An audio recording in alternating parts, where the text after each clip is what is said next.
একটা দালাল থাকবে না, একটা দালাল।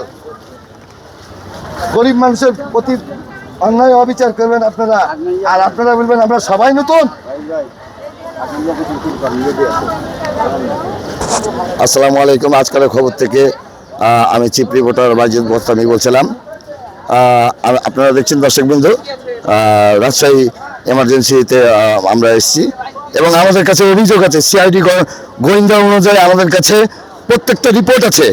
এই যে আনসার বাহিনীগুলো আছে, এরা দালালের সাথে মানে সংঘবদ্ধভাবে চুক্তি আছে যে তারা একটা রুগী দিলে এত টাকা দিবে, একটা রুগী দিলে এত টাকা দিবে। প্রাইভেটে তারা নিয়ে নিজে ভর্তি করায়। এই যে গরিব মানুষগুলোর ভোগান্তি, দর্শকবৃন্দ, আমি আপনাদের মধ্যে জানাতে চাই, এদের পক্ষে হয়ে আগামী 2-1 দিনের মধ্যে অ্যাকশনে আমরা যাব ইনশাল্লাহ। আপনারা দোয়া করবেন। ধন্যবাদ। আজকের খবর থেকে রাজশাহী এমার্জেন্সি হসপিটাল থেকে বলছিলাম চিফ রিপোর্টার বাজিদ বোস্তামি।